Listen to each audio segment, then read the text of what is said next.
boa noite. Você acompanha a partir de agora o programa Diálogo Brasil.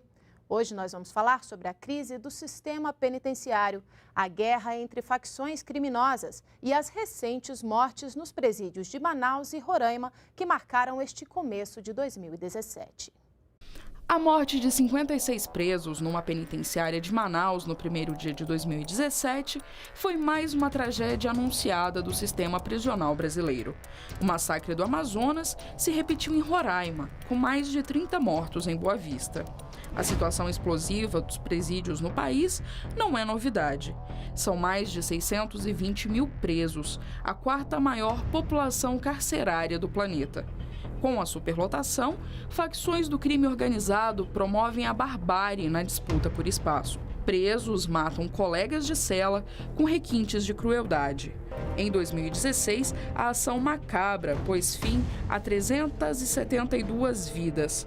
Na semana passada, o governo federal anunciou o novo Plano Nacional de Segurança Pública. A previsão é de mais presídios e penas alternativas. O clima de tensão permanente é acompanhado pela presidente do Supremo Tribunal Federal, ministra Carmen Lúcia, que passou a inspecionar unidades prisionais sem aviso prévio.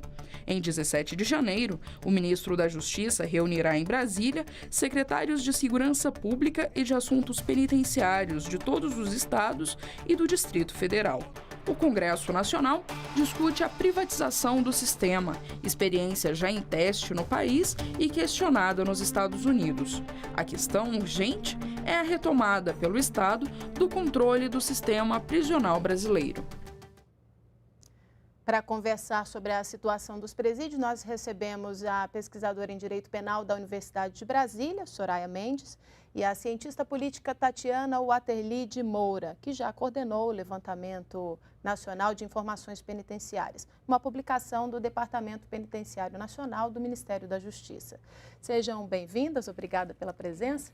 Eu vou começar com a Tatiana. Tatiana, a gente acompanhou nessa matéria um pouquinho dessa grave crise do sistema penitenciário brasileiro. Na sua opinião, por que nós chegamos a esse ponto? Como bem disse na reportagem, essa é uma tragédia anunciada. As unidades prisionais elas estão superlotadas, há um déficit de gestão prisional, o executivo não consegue prover os serviços e assistências necessários dentro das unidades prisionais, as atividades de educação, de trabalho. As pessoas adoecem e morrem muito mais no sistema prisional do que fora dele. E não se consegue construir o número de vagas no Brasil e prover esses serviços necessários dentro das unidades prisionais no mesmo ritmo em que se encarcera no Brasil. Você concorda com a opinião dela, senhora? Concordo, é uma confluência de fatores. Na realidade, uma responsabilidade sistêmica também, uma responsabilidade que é do Executivo, que é do Legislativo, que é do Judiciário, em não prover os recursos que são os recursos necessários para aquelas pessoas que já estão dentro do sistema, em não enviar mais pessoas para dentro deste sistema e retirar pessoas de dentro desse sistema. E isso é uma responsabilidade de todos os entes. Né? O nosso sistema carcerário hoje, ele já se tornou um clichê dizer que é uma escola do crime, mas ele na realidade é, por excelência, um fator de animalização dos indivíduos que lá estão. E isso que nós percebemos aqui no início desse ano de 2017, com toda a barbárie e a violência expressada, demonstra muito bem isso. Assim como também demonstra essa tragédia ocorrida em Manaus, depois em Roraima, tragédias, como muito bem disse a Tatiana, anunciadas, também uma necessidade de repensar, inclusive, algumas propostas que estão sendo feitas em termos de privatização de presídios. Afinal, lá nós estávamos à frente de uma situação em que havia, de alguma forma, uma parceria entre Estado e iniciativa privada. E, em alguns pontos, uma divergência de diálogos, uma divergência de explicações no momento em que ocorre essa tragédia, demonstram que talvez o caminho não seja realmente por aí. Que o caminho seja que nós encontremos uma outra política criminal, uma política criminal desencarceradora para essa situação que nós já temos hoje e não encarceradora para aqueles que estão ainda na fila aguardando a entrada nesse sistema. Então, você discorda da terceirização dos presídios? A toda vista, não tem uma posição bastante crítica em relação a isso, de toda essa tragédia em termos gerenciais nesse debate. Eu acho que é muito importante que nós pensemos essa questão de que lá existia uma parceria, em que estava sendo muito bem remunerada por cada um daqueles detentos, né? Alguns dados trazidos dão conta de quase R$5.000 por cada um daqueles detentos, para que as pessoas fossem colocadas naquela situação de confinamento e de barbárie completa, né? Repetindo esse termo muitas vezes para que isso fique bastante claro. Então, acho que a gente precisa fazer um debate muito mais aprofundado em termos de responsabilidades. Agora, a gente sabe que a terceirização é uma proposta que já foi aplicada em outros países. Tatiana, você acha que em outros países esse modelo deu certo ou não está funcionando? Seria possível trazer esse modelo para o Brasil? Qual é a sua opinião? O que a gente pode ver, inclusive nos Estados Unidos, né, que é o país que mais encarcera no mundo, é que eles tinham uma política de parceria público-privada, né, e privatizaram diversas unidades no país. E o que eles fazem agora é retroceder nessa política por identificar que ela não deu certo. A privatização, ela implica numa série de dificuldades para o sistema prisional, e uma delas é você lucrar com o encarceramento. Então, ter esse tipo de viés facilita um lobby, inclusive no Congresso, para penas mais duras, para que as pessoas fiquem cada vez mais tempo nas prisões e que cada vez mais pessoas sejam encarceradas. Então, e também a questão da corrupção, né? No caso de um presídio terceirizado, a gente viu claramente isso em Manaus, agentes terceirizados têm uma facilidade maior de permitir ou promover a corrupção, o acesso, né, de armas ou de outras... Talvez nesse ponto eu seria um pouco mais suave na crítica em relação à ação daqueles agentes que lá estão na ponta, na linha direta. Tem uma contrariedade de fundo a essa política como um todo, seja de parceria público-privada ou seja mesmo de privatização de presídios. Pelo que a Tatiana já falou, de que em outros países, notadamente os Estados Unidos, ela se mostrou ineficaz e vem sendo revista ao longo do tempo, muito especialmente em relação aos contratos que são feitos de uma forma alongada no tempo, contratos de 20, 30 anos. Nós não sabemos qual será a nossa situação prisional, a nossa situação judiciária daqui 20 ou 30 anos, ou seja, um contrato em que amarra o Estado também a recursos do Estado durante um longo tempo, mas que, por um outro lado, talvez a questão da entrada de drogas, celulares, enfim, dentro do presídio, precisa ser discutida também a fundo em termos de gerenciamento mesmo. É muito propício para que ocorram desvios, um espaço onde não se tem um controle. O que os dados têm mostrado, né, e a Tatiana tem esses dados com certeza muito melhor do que eu, o que os dados têm mostrado é que nós temos um déficit de vagas, mas nós temos um déficit também de pessoas trabalhando dentro do sistema carcerário. Então, nós estamos ali dentro de um caos completo. E isso, claro, possibilita diversas possibilidades de entrada de drogas, de armas e de tudo mais dentro do presídio. E eu só queria aproveitar esse ensejo com essa entrada de drogas, armas, enfim, fazer uma referência que é bem interessante. Há uns 2 anos atrás, a Defensoria Pública do Estado de São Paulo realizou uma pesquisa a respeito da entrada de drogas e celulares e armas dentro dos presídios, notadamente celulares e drogas.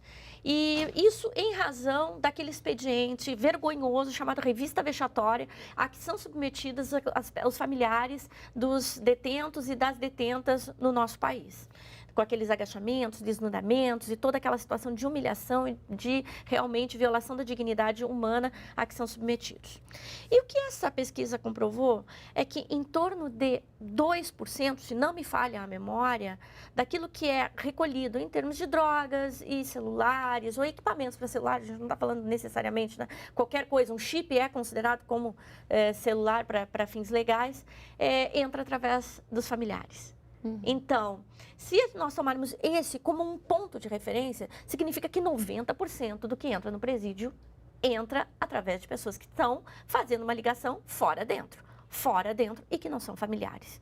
Então, num espaço em que se tem menos controle ainda do Estado, menos responsabilidade ainda do Estado, e esse evento que aconteceu em Manaus, de que a empresa dizia uma coisa, o governo do Estado dizia outra, o governo federal dizendo outra, demonstrou isso. Demonstrou que nós não temos um controle efetivo, nós não temos como saber exatamente quais são as responsabilidades, embora saibamos pelos contratos, mas quais são as responsabilidades das empresas. E aí também, como disse bem a Tatiana, lucrar com o encarceramento é algo que já é indigno de início. Você tocou num ponto interessante, que é a situação das famílias, né?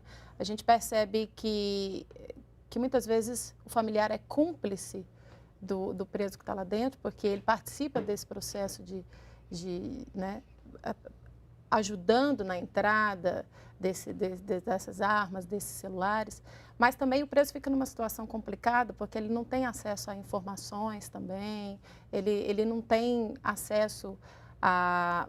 Justamente por causa do problema da gestão, ele acaba não tendo todo o tratamento devido como ele deveria ter, né? Como é que vocês enxergam a situação dos familiares, por exemplo? Como se poderia trabalhar isso de uma forma diferente? Isso tem relação direta também com a gestão do sistema prisional, né? É muito precária a forma como se mantém as relações dos presos com seus familiares. Isso é uma das coisas que dificulta, inclusive, a sua reintegração para quando sair do sistema, né? Não tem telefone público, ele não consegue ligar para sua família, então tem até um preconceito muito grande em relação a isso, né? Tipo, telefones celulares dentro dos presídios e telefone público, mas as pessoas querem também ter contato com seus familiares, eles têm filhos lá fora, querem saber como é que essas pessoas estão. E isso você retira uma parte da humanidade da pessoa dentro desse sistema, né? Os parentes dos presos vivem dias de angústia. A TV Cultura da Amazônia, parceira da TV Brasil, ouviu uma mãe na frente da cadeia pública de Manaus, para onde foram transferidos vários detentos. O local estava desativado por uma recomendação do Conselho Nacional de Justiça.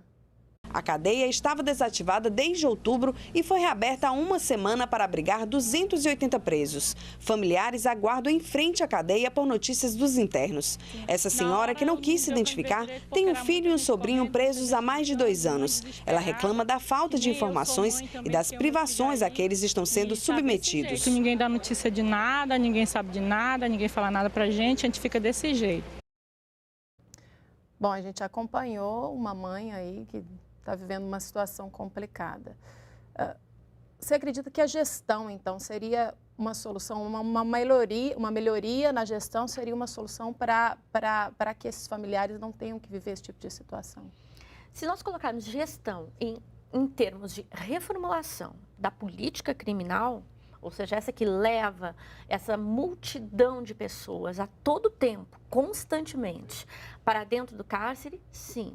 Mas não é só o processo de administração que vai resolver essa situação. Construção de presídios, por exemplo, já se mostra absolutamente ineficaz. O que é preciso que se tenha em conta é que dentro do sistema carcerário, hoje, aí o norte aqui do programa, né, são todas as facções criminosas, enfim, e todo esse caos dentro do sistema em razão da violência provocada pelas facções criminosas, mas é também que independente das facções criminosas, para que se sobreviva dentro de um presídio, é necessário que se tenha uma série de aportes que normalmente acabam sendo conseguidos através do sacrifício das famílias. É com dinheiro, é com determinados bens que podem até ser mesmo lícitos, bens de consumo que podem ser lícitos. Ou seja, as pessoas entram no sistema carcerário com a roupa do corpo, sem que tenham as mínimas condições para manter a sua higiene lá dentro e muitas vezes tendo que pagar um chamado pedágio. Um pedágio para dormir, um pedágio para ter um local para dormir, quando existe, um pedágio para um colchão. E isso também sacrifica as famílias. É pavoroso saber, e me coloco nessa situação de qualquer familiar, que tem um ente querido seu dentro do sistema carcerário, sem saber se ele está dormindo, se não está dormindo, se está comendo, se não está comendo, se está sendo viciado, se não está sendo viciado, e que para que isso não aconteça, para que ele possa comer, para que ele não seja vítima de uma violência maior do que já está sofrendo em razão do próprio sistema, é preciso pagar. Então, as famílias, elas acabam sendo sacrificadas em todos os sentidos. Não só pelo fato de já terem aquela pessoa limitada na sua liberdade, e a gente não está aqui fazendo nenhum discurso a respeito de quem deve estar ou quem não deve estar, esse é o pior dos nortes que você poderia tomar essa nossa discussão, mas são pessoas que estão com a liberdade cerceada, isso já é um sofrimento para elas e para os seus familiares. E, além disso, sofrendo dentro do presídio um sistema interno de leis internas que faz com que ele precise se sustentar. E sustentar significa onerar ainda mais as pessoas que são pobres do nosso país. Até porque os dados aí sim demonstram as pessoas que estão presas no nosso país são as pessoas pobres. São os pretos semi-alfabetizados. Então, essas pessoas é que estão dentro do sistema carcerário e as suas famílias estão do lado de fora, assim, querendo notícias em situações, em tragédias como essa. Você mencionou uma questão importante, que é a questão da informação, né? A ministra Carmen Lúcia, do Supremo, tem proposto a realização de um censo do sistema carcerário para que se possa ter mais informações sobre os presos, né? Qual que é a sua opinião sobre isso, Tatiana? Não existe ainda nada parecido com um censo que possa auxiliar nesse processo de gestão? Realmente, essa é uma falha grande do sistema prisional. Tem uma lei de 2012 que institui que deve haver um sistema integrado entre os diversos órgãos relacionados ao sistema prisional, com informações da administração prisional, do judiciário, das defensorias públicas, dos promotores públicos, tudo de uma forma integrada. Mas ele ainda não terminou de ser desenvolvido esse sistema. Então, o que a gente tem hoje em dia são informações do Infopen, que é o Sistema de Informações Penitenciárias do Departamento Penitenciário Nacional do Ministério da Justiça. O problema dessas informações é que elas são agregadas por unidade prisional. Então, é possível, através do Infopen, ter diversas informações sobre quantidade de presos, porcentagem de presos provisórios, minimamente a questão relacionada aos crimes que esses presos cometeram, um pouco do perfil, mas você não consegue identificar ou cruzar essas informações para poder elaborar políticas mais adequadas para aquela população. Até para dar um exemplo, no Infopen, você consegue identificar quantidade de presos que estão em atividades educacionais. Consegue também identificar qual é a escolaridade desses presos. E a gente vê que a maioria tem até o ensino fundamental incompleto. Mas você não consegue identificar quem são os presos que estão em cada tipo de... em cada grau de escolaridade para poder fornecer a escolaridade adequada. Hoje, apenas 13% dos presos estão envolvidos em atividades educacionais. Mas, em algumas unidades, não consegue se considerar qual é o grau de escolaridade desses presos que estão naquelas unidades. Então, se oferece um grau de escolaridade, ensino fundamental, e quem já cumpriu o ensino fundamental, se quiser estudar, vai ter que fazer o ensino fundamental de novo, porque não tem o ensino médio, a continuidade. Uhum. Mas você acredita que essa proposta de um censo, ela poderia resolver o problema da gestão?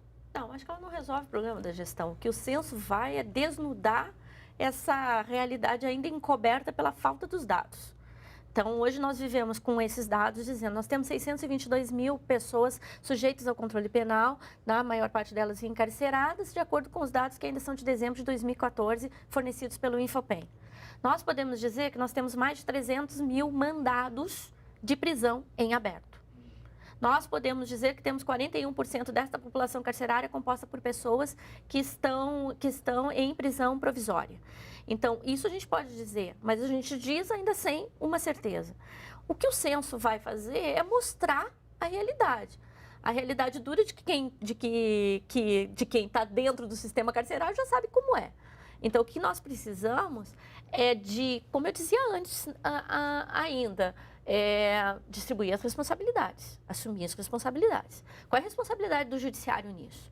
Ora, se 41% do sistema carcerário brasileiro é de presos provisórios, é porque o judiciário está determinando prisões preventivas que talvez não precisariam ser determinadas. As audiências de custódia são um paliativo, inicialmente, que com o qual começou-se a trabalhar para diminuir o número de pessoas que estão entrando nesse sistema como presos provisórios. Mas nós temos 41%. Isso é responsabilidade do judiciário. Então, talvez nesse sentido seja uma política muito mais efetiva. A gente vai falar mais daqui a pouco sobre essa questão do judiciário. Agora nós vamos fazer um intervalo e voltamos em instantes com o debate sobre a situação das penitenciárias e a guerra de facções criminosas no Brasil.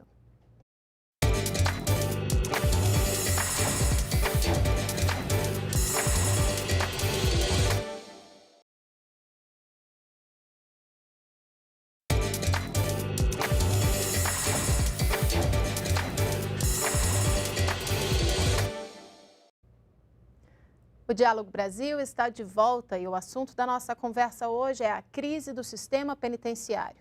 Nós recebemos pela internet o depoimento do pesquisador da ONG Justiça Global, Guilherme Pontes, sobre os problemas do sistema prisional no Brasil. Vamos conferir. A grande maioria das pessoas privadas de liberdade hoje são jovens, negros, pobres, moradores de favelas e periferias. Para essa parcela da população, a culpa é presumida. 40% dos nossos presos jamais foram julgados e estão privados de sua liberdade enquanto devem provar sua inocência. Isso contraria não apenas a Constituição Federal, mas todos os tratados internacionais de direitos humanos. A máxima de que todo mundo é inocente até que se prove ao contrário, para o jovem, negro e pobre nesse país, ela é subvertida. E isso não é admissível para um Estado que se reivindique democrático. É urgente e muito necessário que o Estado brasileiro promova o desencarceramento de sua população, cesse o uso abusivo, ilegal e sistemático da prisão provisória, que deveria ser usada em casos excepcionalíssimos e que hoje é uma regra. O que hoje se observa no sistema carcerário no Brasil, esses últimos recentes episódios, é uma consequência previsível, algo que é uma tragédia anunciada. A superlotação dos presídios brasileiros, as condições degradantes, a tortura diária, ela não poderia resultar em outra coisa senão um verdadeiro massacre. Daí a gente volta àquele ponto que a gente estava discutindo antes, que é a questão do judiciário. Você acredita, Tatiana, que existe uma lentidão nas audiências de custódia, nesse processo de julgamento desses presos que estão presos, mas que ainda não foram condenados? Há uma lentidão do sistema de justiça, uma dificuldade de acesso dos presos ao sistema de justiça, até pela falta também de defensores públicos. A maioria da população prisional é pobre, não tem condição de pagar um advogado particular. E o que o mapa da Defensoria Pública, publicado em 2013, mostrou é que 1/3 das comarcas no Brasil tem defensores públicos. Todas as demais não têm defensores públicos. E o que são dessas pessoas que estão encarceradas sem acesso a esse sistema de justiça, As audiências de custódia, elas vieram, na verdade, como uma resposta a essa morosidade do sistema de justiça. Porque muitas vezes a pessoa presa levava meses para ver um juiz. A audiência de custódia, ela estabelece que, num prazo de 24 horas, aquele preso tem que ser apresentado para um juiz que deve decidir se ele deve ser preso preventivamente ou não. O que a Soraya tinha falado, inclusive, é que precisa diminuir ainda mais a quantidade de pessoas que são enviadas para a cadeia provisoriamente, sem nenhuma necessidade. Quais seriam outras medidas, além da questão das audiências de custódia, Soraya, que poderiam ajudar a promover esse desencarceramento? Bom, a primeira questão é, as audiências de custódia são utilizadas agora de algum tempo, pouco tempo, no nosso país, mas como uma alternativa para uma não nova entrada nos presídios. Mas, independente delas, nós temos com um contingente de pessoas que é mais de 40%, em torno de 41% do sistema carcerário, que é de pessoas presas provisoriamente. E provisoriamente, muitas vezes, em situação de ilegalidade. Ilegalidade que se dá quando não estão presentes aqueles que são os requisitos necessários a se determinar uma prisão preventiva. Então, nós precisamos pensar nas audiências de custódia como uma forma de não entrada nova no presídio, mas nós precisamos pensar num mutirão, numa responsabilização efetiva de parte do Poder Judiciário em relação a quem já está dentro do sistema carcerário e também uma modificação de cultura criminal de parte do Judiciário. As audiências de custódia, elas sofrem determinadas críticas de parte de muitos setores do próprio Poder Judiciário, que entendem que isso traz um trabalho mais excessivo para os juízes, que se tem de reorganizar o sistema judiciário em razão daquele preso que está sendo apresentado, daquela presa que está sendo apresentada naquele momento. Então, a gente precisa mudar uma cultura, que é a cultura do cárcere. Assim como o engenheiro, o soldado, a advogada, a cientista política, a jornalista, os jornalistas pensam que castigo é cadeia, o juiz também pensa que castigo é cadeia. E imagina que a melhor alternativa é encarcerar. Então, a gente precisa mudar essa cultura, buscar um judiciário que entenda que, nos termos da nossa Constituição Federal, a liberdade é a regra, a prisão é a exceção. Então, quando utilizada, a prisão, ela deve ser utilizada para aqueles fins a que são destinados nos termos da legislação e não para esse processo de animalização. Então, a gente precisa de um mutirão para tirar quem está lá dentro. A gente precisa que as audiências de custódia funcionem para não entrar quem não precisa. E a gente precisa mudar substancialmente a forma do judiciário enxergar aquela pessoa que lhe é apresentada. Falta em um termo mais, talvez um pouco mais filosófico, falta alteridade, falta olhar o outro. E isso é uma questão importante, porque nós estamos tratando com seres humanos. O juiz é um ser humano. E do outro lado da sua mesa, muitas vezes ele não enxerga como ser humano aquele que ele está sendo apresentado. Queria abordar também um outro ponto com vocês. Você acredita, Soraya, que as facções criminosas que atuam dentro dos presídios hoje, elas estão cada vez mais organizadas? Não tenho dúvida de que elas estão cada vez mais organizadas e cada vez mais alimentadas pela própria ineficácia e forma de agir do Estado. Não tenho dúvida disso. Retomando alguns pontos que nós já falamos, ainda anteriormente, a entrada maciça de pessoas dentro do sistema carcerário, ela dá ensejo para que se fortaleça cada vez mais o poder das facções dentro do sistema carcerário. As pessoas não entram no sistema carcerário fazendo parte de facções. Elas são transformadas em membros de facções porque não existe outra alternativa em razão de entrarem no sistema carcerário.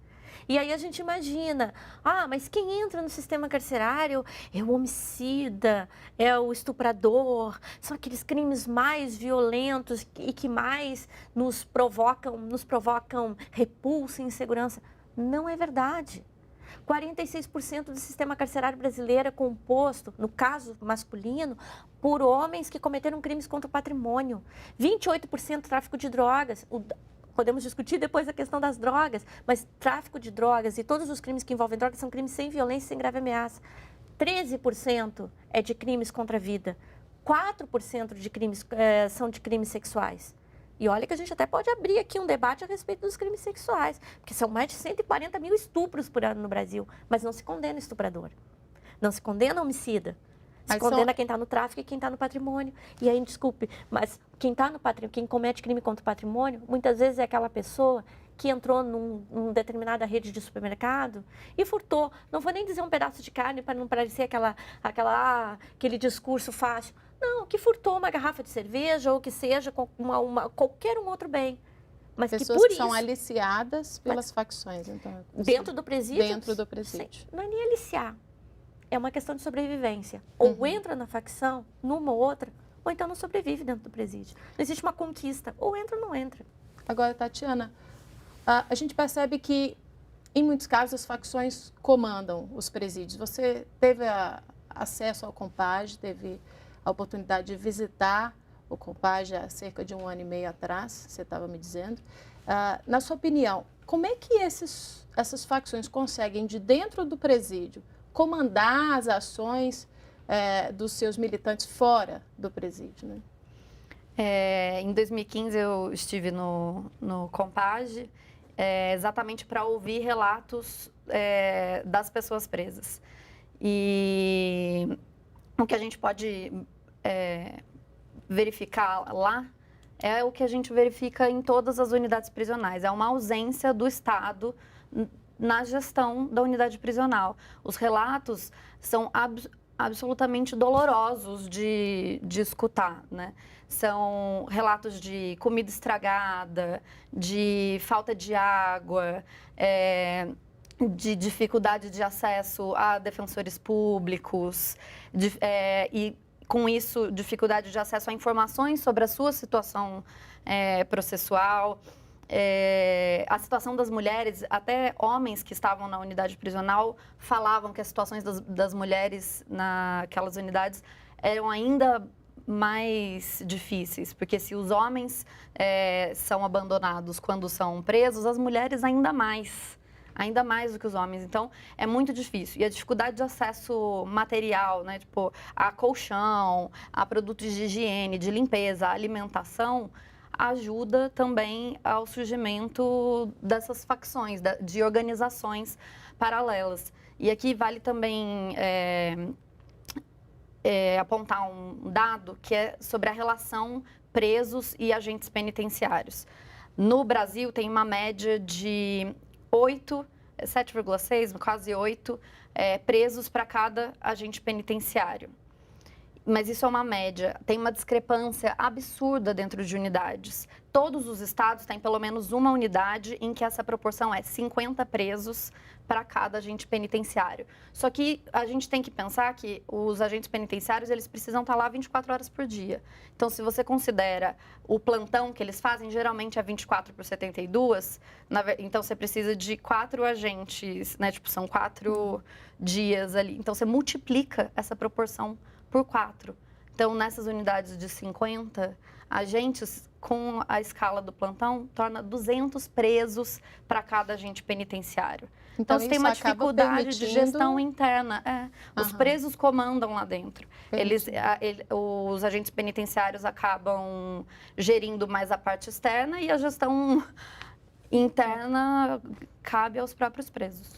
O Compage, que é o Complexo Penitenciário Anísio Jobim, em Manaus, onde 56 presos morreram, né, no último dia 1º de janeiro. E a nossa produção foi às ruas para saber o que as pessoas pensam sobre a influência das facções criminosas nas penitenciárias brasileiras. Como aumentar a segurança, acabar com a corrupção dentro dos presídios. Porque a mulher hoje mesmo declarou na televisão, que eu vi, que ela entrou com o celular pro marido dela, porque o marido dela morreu lá, aí ela abriu o verbo. O marido dela morreu, então os carcereiros, eles, né, são comprados e o povo faz a festa. Entra arma, entra celular, entra tudo. Primeiro tem que resolver o problema interno e é justamente o problema político, né? Que a gente observa justamente que as facções acabam surgindo dentro da política. E haver, por exemplo, nós estamos vendo aí o que está acontecendo no Brasil todo, é justamente a briga interna, a briga política, né? Tem que mudar, por exemplo, as pessoas que dirigem o comando, o presídio. Eu acho que é o primeiro momento que você surgir um problema, então você já tem que mudar o comando todo. Porque se continua tendo um fugitivo, 10 fugitivos, continua com o mesmo comando. Então, acho que tem um problema lá dentro. Dentro do presídio ele é aprimorado, há um aprimoramento vamos dizer, da traficância, né, da bandidagem que existe. E claro que isso está acoplado a uma corrupção imensa dentro do processo carcerário. Polícia, civil, militares que atuam no inclusive o Poder Judiciário. Vários juízes se comprometem, estão comprometidos em liberar e ganhar dinheiro vendendo sentença para traficantes. É um absurdo que ocorre nesse país. É uma situação complicada, né? O que você acha, Soraya? Você acredita que a gestão acaba facilitando a atuação, os problemas de gestão acabam facilitando a atuação das facções? Ah, sim, os problemas de gestão, a política que faz com que cada vez mais nós tenhamos mão de obra à disposição das facções criminosas. Eu acho que a gente precisa fazer esse debate a respeito do sistema carcerário de uma forma bastante aberta e franca a respeito da política de guerra às drogas que nós vivemos no nosso país, uma política que já tem sido repensada em diversos países, mas também, notadamente, em alguns aspectos repensado na pátria encarceradora e mãe de toda essa política de guerra às drogas do norte à América Latina, que são os Estados Unidos. Ou seja, a gente cada vez mais recrudesce em relação às drogas e cada vez mais encarcera, dando possibilidades para que as facções criminosas se fortaleçam. Então, de uma forma bastante irônica, as facções criminosas trabalham com uma inteligência de altíssimo nível, mas não precisariam tanto porque já tem a mão de obra à sua disposição. Então, não é tão difícil assim esse gerenciamento todo quando você tem uma rede que está dentro do presídio e de dentro do presídio consegue por fora também se coordenar. Agora, como resolver essa situação é um repensar. É fazer uma análise efetiva a respeito da política criminal como um todo e, muito especificamente, a questão em relação às drogas. Porque esse vai ser o grande encarcerador. Das mulheres, já é 64% do sistema carcerário. Dos homens, 28%, segundo esses dados, né, meio contraditórios que nós temos, mas 28%. Então, a gente está, na verdade, num momento talvez bastante propício para essa discussão. Infelizmente, não parece ser esse o norte daquela que é a política pensada em termos do nosso governo. A gente vai falar daqui a pouco um pouquinho mais sobre isso. A gente volta falando sobre a busca de soluções para a crise do sistema penitenciário. Não saia daí.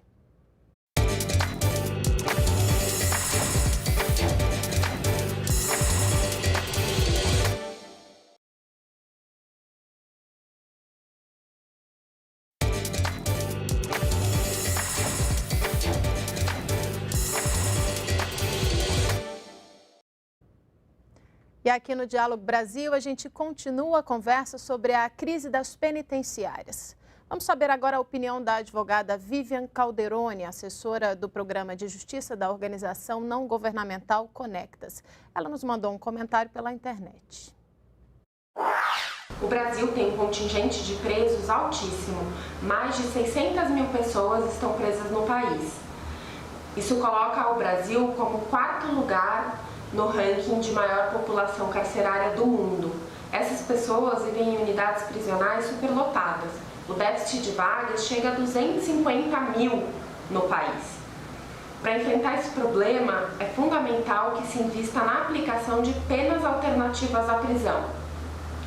Em segundo lugar, uma medida muito importante com potencial transformador são as audiências de custódia, em que o preso é levado à presença do juiz e de um defensor público ou um advogado no prazo de 24 horas após a sua prisão em flagrante. Nesse momento, o juiz poderá avaliar a legalidade e a necessidade da sua prisão, bem como se sofreu alguma violência no momento da detenção. Por fim, é fundamental destacar que uma das principais responsáveis por essas altas taxas de encarceramento no país é a política de drogas, em especial no que diz respeito ao encarceramento feminino. Para que o Brasil supere a sua situação prisional, é fundamental que revise com seriedade a sua política de drogas. Vamos aproveitar para falar sobre isso, né? Política de drogas. Tatiana, na sua opinião, o que está errado na política de drogas brasileira? A política de drogas brasileira, na verdade, é como a Soraya disse, é uma política de guerra às drogas. E ela deveria ser encarada, na verdade, como um problema de saúde pública, em que o Estado deveria gerenciar essa questão e dar o suporte para as pessoas que precisam lidar com aquela situação. O que a gente vê em outros países é uma tendência de descriminalização do uso de drogas. E pesquisas apontam que os países que já implementaram esse tipo de política, não houve um incremento, um aumento no uso de drogas entre a população desses países. Agora, a política que se pratica atualmente, Soraya, o investimento que se faz em armamento, em equipamentos para o combate às drogas, ela acaba piorando a situação, na sua opinião? Eu acredito que sim. Essa é uma das grandes reflexões dos últimos anos a respeito da questão das drogas em nível mundial. É de se repensar o quanto se tem de esforço criminal em termos de segurança que não é garantida, para que se possa combater as drogas e não gerenciar os problemas que seriam problemas pontuais em termos de saúde pública. Veja bem, nós temos diversas drogas que são lícitas. Nós temos bebidas, nós temos cigarro e nem por isso a maior parte da população utiliza de bebidas ou utiliza de cigarro em excesso. Então, nós já temos pesquisas, como a Tatiana colocou, de países em que houve descriminalização e que isso não provocou um incremento no uso das drogas. Agora, que as pessoas vão usar drogas, isso também tem que ser dito de forma bastante sincera. Sim, pessoas bebem, pessoas fumam e algumas pessoas usam drogas. Quando necessária alguma intervenção do Estado, que seja esta intervenção no âmbito da saúde e não no âmbito criminal. Porque o âmbito criminal fomenta uma grande indústria internacional. O que mais faz circular dinheiro no submundo, no mundo inteiro, é tráfico de drogas, tráfico de armas e tráfico de seres humanos. Então, a gente está alimentando isso com uma política que é uma política equivocada, em que, em muitos aspectos, tem sido revista. É interessante lembrar até de uma figura bastante emblemática, que é o ex-presidente Fernando Henrique Cardoso, que foi presidente da República durante 2 mandatos, né, no nosso país, e que nos últimos anos tem feito uma revisão a respeito da necessidade de descriminalização, a princípio, da maconha. Então, a gente precisa pensar a política de drogas, desnudando esta guerra às drogas como algo que é falacioso porque vem de uma ideia de segurança que realmente não existe, que é dispendioso, porque os recursos do Estado estão sendo colocados ali como num ralo, para que não se tenha um resultado efetivo, e que se pensar também a partir do próprio indivíduo, daquele que é o cidadão, a cidadã, que, utilizando de drogas, tem que ter, em um momento de necessidade de intervenção do Estado, uma intervenção que seja uma intervenção em termos de saúde pública, de acordo com a sua própria vontade, e não de acordo com uma determinação de quem quer que seja.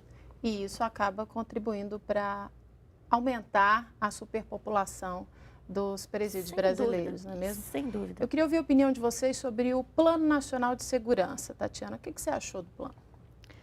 Eu tenho críticas severas em relação ao plano, porque, primeiro, o que se mostrou, o que aconteceu na primeira semana de janeiro foi uma crise do sistema prisional.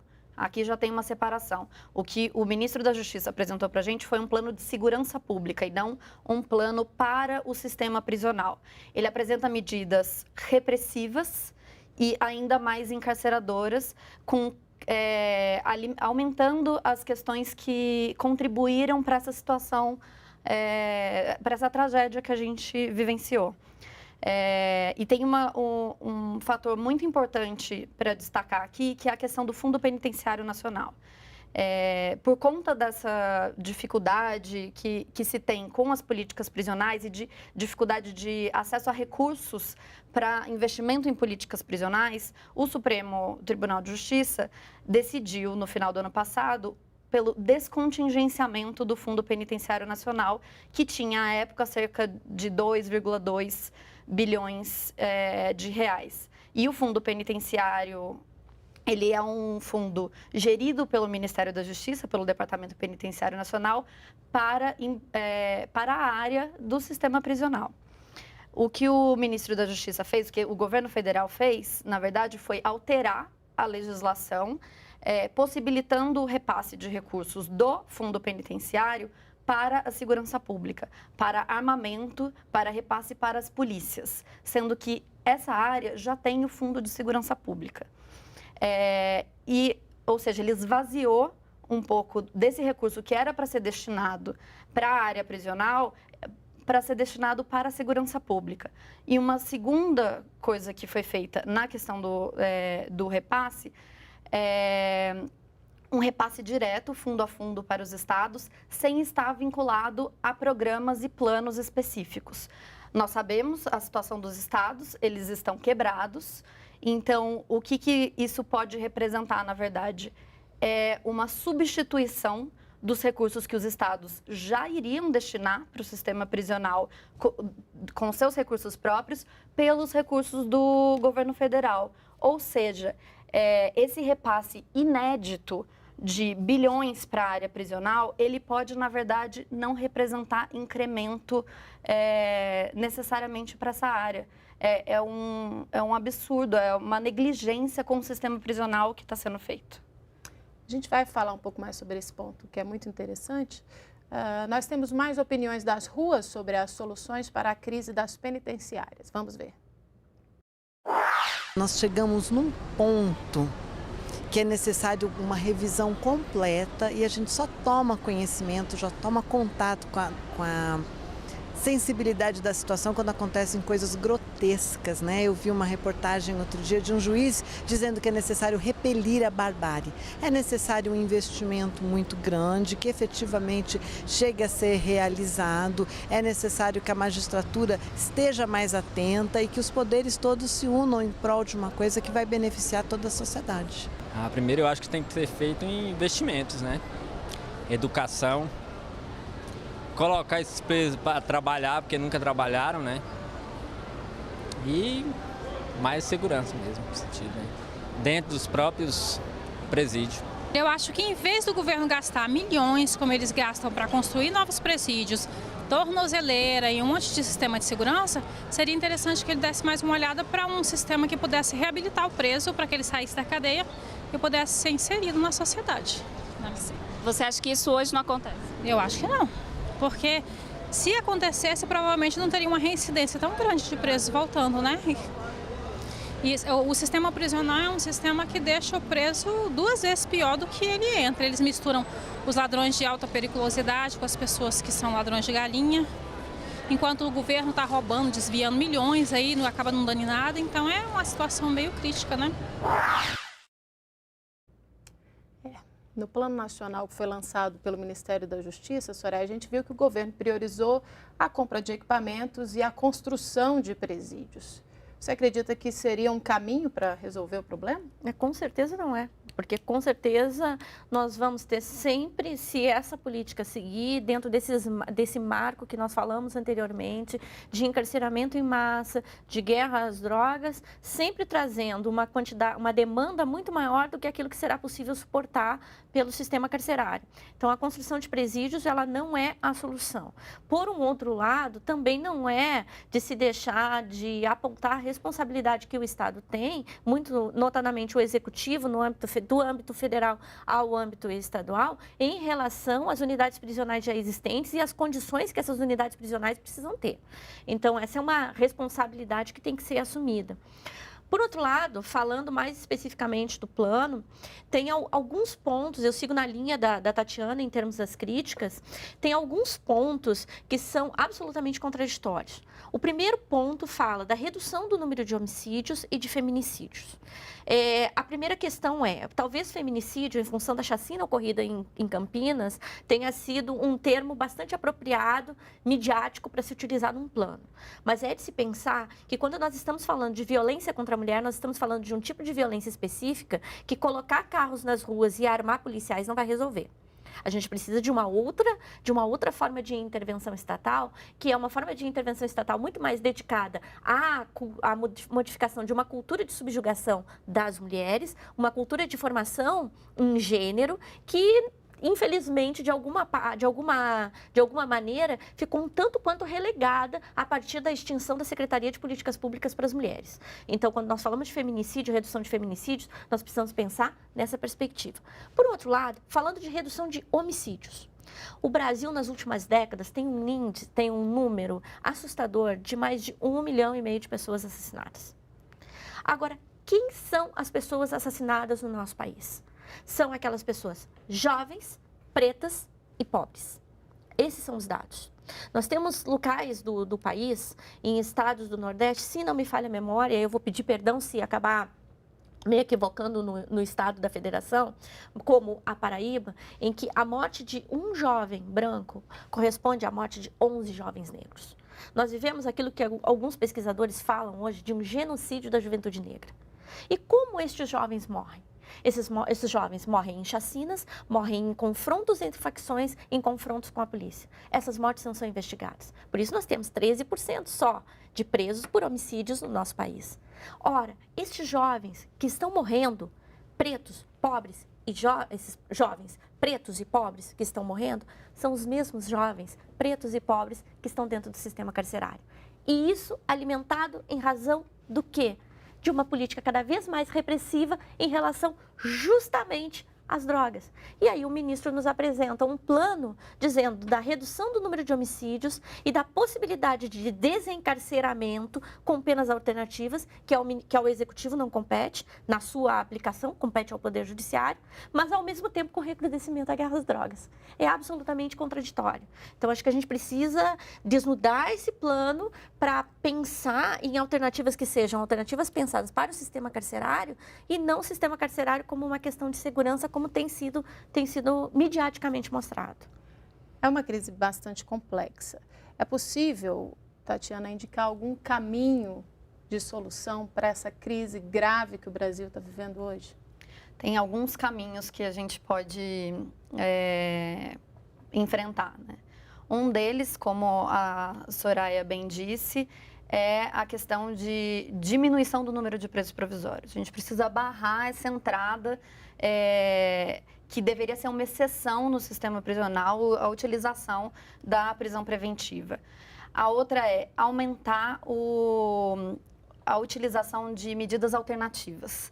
Então, fomentar estruturas do executivo, por exemplo, relacionadas a alternativas penais para dar mais segurança para os juízes aplicarem as penas e medidas alternativas.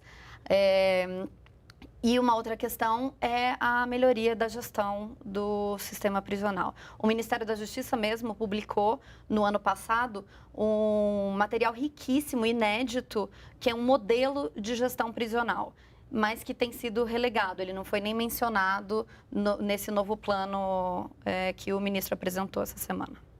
Na sua opinião, Soraya, algum caminho, alguma solução que possa contribuir para que esse problema seja resolvido no país? Bom, eu subscrevo as palavras da Tatiana, né, no todo, e também mencionaria algumas outras ações que poderiam ser tomadas de parte do Poder Executivo. Uma delas é de tratar da questão prisional como uma questão prioritária, urgente, necessária de ser discutida, e a outra é de utilizar daqueles que são os instrumentos que estão à sua disposição. Ao mesmo tempo em que, no final do ano passado, houve toda uma reformulação a partir de medida provisória daquelas verbas que são as verbas destinadas ao Fundo Penitenciário Nacional, direcionadas para a segurança pública, como a Tatiana muito bem explicou anteriormente, nós também tivemos a edição de um decreto de indulto que diz com a redução drástica das pessoas que vão sair do sistema. Então, uma das alternativas político-criminais que está nas mãos do Ministério da Justiça, se é esta a intenção, reduzir o número de pessoas que lá estão, é de querer penas alternativas, mas que é responsabilidade do Poder Judiciário, essencialmente, mas de editar um decreto de indulto que considere as questões de gênero, muito especificamente, para que mulheres possam estar ao lado dos seus filhos em outras situações de cumprimento de pena, no caso da comutação, ou mesmo indultadas, e tanto no sistema carcerário masculino. O nosso programa chegou ao fim e eu agradeço a presença da pesquisadora em Direito Penal da Universidade de Brasília, Soraya Mendes, e da cientista política Tatiana Watelli de Moura. Muito obrigada pela presença de vocês. Se você quer saber mais sobre o programa, entre no site da TV Brasil. Na terça-feira que vem, o Diálogo Brasil está de volta. Até lá!